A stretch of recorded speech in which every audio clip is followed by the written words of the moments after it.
Guarantee দিয়ে বলতে পারি আজকের মটরশুঁটির আলুর এই রেসিপিটা একবার দেখার পরে কিন্তু আপনাদের জিভ থেকে জল চলে আসবে। এটা খেতে এতটাই সুস্বাদু লাগে আর বানাতে কিন্তু ভীষণই সহজ। একবার যে কেউ দেখার পরে বানিয়ে নিতে পারবে। নমস্কার বন্ধুরা, মনীষা রান্নাঘরে সবাইকে স্বাগত। তো চলুন বন্ধুরা, এখন আমি মটরশুঁটি আলুর রেসিপিটা শুরু করি। তো এই রেসিপির জন্য এখানে আমি নিয়েছি 400 গ্রাম মটরশুঁটি।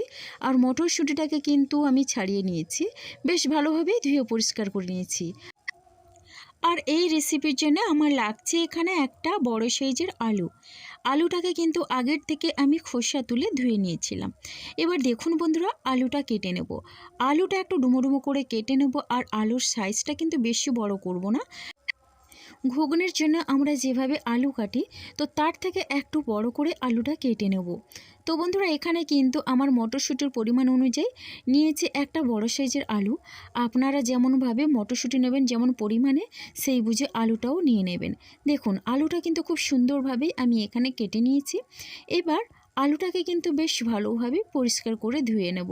তো একটা বোলের মধ্যে আলুটা নিয়ে এখন আমি জল দিয়ে পরিষ্কার করে ধুয়ে নিচ্ছি।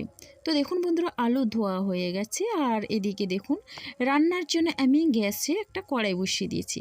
এখানে কড়াইয়ের মধ্যে আমি দিয়ে দিচ্ছি জল। আর যেহেতু আমি এখানে আলু আর মটরশুঁটি সেদ্ধ করে নেব, এবার দেখুন জলের মধ্যে আমি ধুয়ে রাখা আলুটা দিয়ে দিলাম। এবার আলুটা দিয়ে দিচ্ছি মটরশুঁটি। তো মটরশুঁটি আলু একটু সেদ্ধ করে রান্না করলে কিন্তু বন্ধুরা ভীষণই ভালো লাগবে। এবার এখান থেকে এক মুঠো পরিমাণে মটরশুঁটি আমি রেখে দিলাম। তো দেখবেন ওটাও কিন্তু আমার কাজে লাগবে তো এই রান্নাতে। আর মটরশুঁটি আলুটা সিদ্ধ করার জন্য এখানে আমি দিয়ে দিচ্ছি 1 চামচ পরিমাণে লবণ। আর আলু মটরশুঁটি একটু লবণ দিয়ে সেদ্ধ করলে কিন্তু ভীষণই টেস্টি লাগে খেতে। এরপরে দেখুন আলু মটর সেদ্ধ হতে থাক, ততক্ষণে আমি একটা মশলা করে নিই। এখানে 1 ইঞ্চি পরিমাণে আমি আদা দিয়েছি। এবার দিয়ে দিলাম 2টো কাঁচা লঙ্কা কেটে। এবার দেখুন দিয়ে দিচ্ছি একটা মিডিয়াম সাইজের টমেটো কুচি। এরপরে আমি এর কিন্তু একটা পেস্ট করে নিয়েছি। এই পেস্ট কিন্তু একেবারে মিহি করে নিই, তবে একটু দানা আছে। দেখুন বন্ধুরা, এখানে মশলাটা খুব সুন্দরভাবে আমার রেডি হয়ে গেছে। আর এরপরে দেখুন ওই মিক্সিং জারটা না ধুয়ে ওই জারের মধ্যে আমি এখানে দিয়ে দিচ্ছি মটরশুঁটি আর কিছুটা পরিমাণে ধনেপাতা দিয়ে দিয়েছি। এবার দেখুন এখানে একটু আমি এটা গ্রাইন্ড করে নিয়েছি, বেশি কিন্তু আমি এটা মিহি করে নিয়ে একটু দানা দানা করে রেখেছি। এরপরে দেখুন আমি দেখে নিচ্ছি আলু মটরশুঁটি সেদ্ধ। তো আলু কিন্তু মটরশুঁটি সবই কিন্তু খুব সুন্দরভাবেই সেদ্ধ হয়ে গেছে। আর কালারটা কিন্তু চেঞ্জ হয়ে গেছে। তবে মটরশুঁটি আলুর এই সেদ্ধ করা জলটা কিন্তু আমি ফেলবো না। এটা কিন্তু আলু মটরশুঁটির গায়ে একটু শুকনো করে নেব। মটরশুঁটি আলুর এই রেসিপিটা রুটি, পরোটা, দুপুরে গরম ভাত সবটার সঙ্গে কিন্তু খেতে দারুণ লাগে। তো বন্ধুরা, ঢাকনা দিয়ে কিন্তু আরও 2-3 মিনিটের মতো আমি হাই ফ্লেমে এটা রান্না করে নিয়েছি। খুব সুন্দরভাবে সেদ্ধ হয়ে গেছে। এবার কিন্তু আমি ওটা নামিয়ে নিয়ে কড়াইটা ধুয়ে আবারও গ্যাসে বসিয়ে দিয়েছি। এবার দেখুন আমি কড়াইয়ে দিয়ে দিলাম এখানে 2 থেকে 3 চামচের মতো সর্ষের তেল। তেলটাকে প্রথমে বেশ ভালোভাবেই আমি গরম করে নিলাম। তো তেলটা গরম হয়ে গেলে এখানে আমি দিয়ে দিচ্ছি ফোড়নে একটা এলাচ আর একটা দারচিনি, 1/2 চামচ পরিমাণে গোটা জিরে, একটা শুকনো লঙ্কা আর একটা তেজপাতা। তো ফোড়নে আমি এই মশলাগুলো দিয়ে এখন একটু নাড়াচাড়া করে নেব। ফোড়নটা কিন্তু খুব সুন্দরভাবে এখানে ভাজা হয়ে গেছে আর সুন্দর একটা মিষ্টি গন্ধ বেরিয়েছে। তো আর এখন আমি এখানে দিয়ে দিচ্ছি দেখুন বেটে রাখা মশলা। আর মশলাটা দিয়ে একটু নাড়াচাড়া করে কষিয়ে নেব। একটা কথা মনে রাখবেন, আদা আর টমেটো দিয়েছি, এটা কিন্তু বেশ ভালোভাবে কষিয়ে নিতে হবে। রেসিপির মধ্যে কিন্তু এটা যদি ভালো কষানো না হয় তাহলে কিন্তু খেতে ভালো লাগে না, একটা কাঁচা গন্ধ থেকে যায়। তো এইভাবে করে কিন্তু আমি মিডিয়াম ফ্লেমে রেখে মশলাটা একটু কষিয়ে নেব। মশলাটা দেখুন এইভাবে কষিয়ে নেওয়ার পরে এখানে আমি দিয়ে দেবো কিছু মশলা। তো এখানে গুঁড়ো মশলার মধ্যে দিয়ে দিচ্ছি কালারের জন্য হলুদের গুঁড়ো, আর দিয়ে দিচ্ছি এখানে ঝাল লঙ্কার গুঁড়ো। আর এরপরে এখানে আমি অ্যাড করে দিচ্ছি দেখুন বন্ধুরা জিরের গুঁড়ো, আর এখানে দিয়ে দিলাম ধনে গুঁড়ো। তো বন্ধুরা দেখুন, এই গুঁড়ো মশলাগুলো দেওয়ার পরে এখানে আমি দিয়ে দিচ্ছি অল্প পরিমাণে জল, যাতে মশলাটা পুড়ে না যায়। আর এখন আমি জলটা দিয়ে বেশ ভালোভাবেই কিন্তু মশলাটাকে কষিয়ে নেব। আর মশলা কষানোর সময় কিন্তু গ্যাসের ফ্লেমটা আমি মিডিয়ামে রাখি। তো ওই মিডিয়ামে রেখে কিন্তু মশলাটা কষিয়ে নিতে হবে। আর বারবার কিন্তু নাড়াতে হবে, তা না হলে কিন্তু মশলাটা কড়াইয়ে লেগে গিয়ে পুড়ে যেতে পারে, তখন কিন্তু রেসিপিটা ভালো হয় না।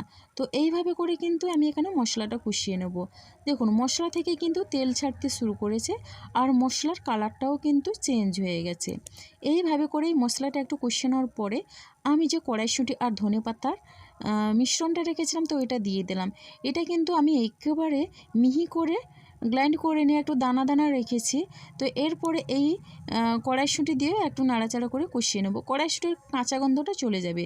দেখুন খুব সুন্দরভাবেই কিন্তু এখানে মশলাটা কষানো হয়ে গেছে। আর এরপরে আমি এখানে ঢাকনা দিয়ে 1 থেকে 1.5 মিনিটের মতো একেবারে লো ফ্লেমে রেখে রান্নাটা হতে দেবো।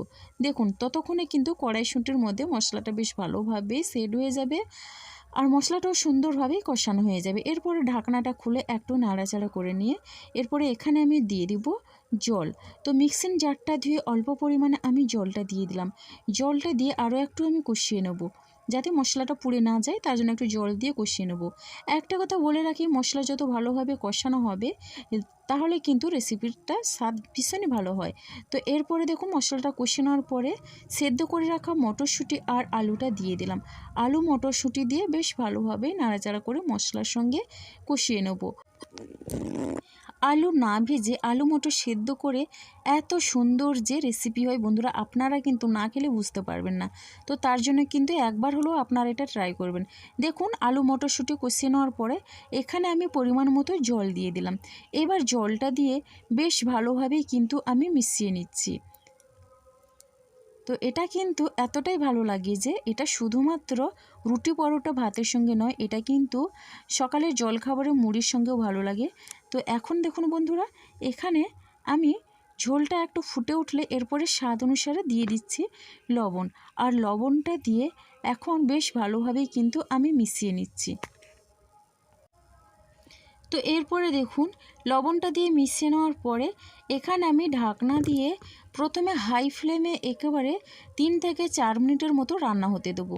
তো 3-4 মিনিটের পরে আমি দেখিয়ে দিচ্ছি ঢাকনাটা খুলে।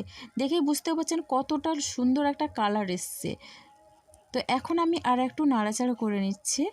আর এই রেসিপিটাই কিন্তু বন্ধুরা মাত্র কয়েক মিনিটের মধ্যেই কিন্তু রেডি হয়ে যায়। এটা রান্না করতে কিন্তু বেশি সময় লাগে না। তো এরপরে দেখুন এখানে কিন্তু আমি দিয়ে দেবো কিছুটা পরিমাণ, মানে সামান্য পরিমাণে দিয়ে দিচ্ছি ধনেপাতা কুচি।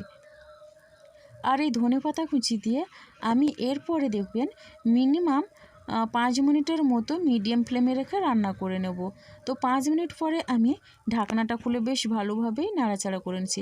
এখানে কিন্তু এই রেসিপিটা একেবারে শুকনো শুকনো করব না, তো এইভাবে ঝোল ঝোল রাখবো। তবে এটা যখন ঠান্ডা হয়ে যাবে অনেকটা কিন্তু ঘন হয়ে যাবে।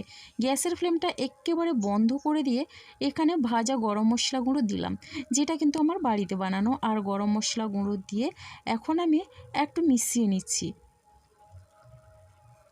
তো কতটা লোভনীয় হয়েছে দেখেই বুঝতে পারছেন বন্ধুরা। একবার হলেও ট্রাই করবেন আর কমেন্ট করতে ভুলবেন না। আপনাদের একটা মিষ্টি কমেন্ট কিন্তু আমাকে অনেকটা উৎসাহ দেয় নতুন নতুন রেসিপি বানানোর জন্যে। তো স্ট্যান্ডিং টাইমের জন্য ঢাকনা দিয়ে 5 মিনিট রেখে দিয়েছিলাম। তো দেখুন বন্ধুরা 5 মিনিটের পরে পরিবেশনের জন্য একেবারেই রেডি। কতটা লোভনীয় হয়েছে দেখেই বুঝতে পারছেন।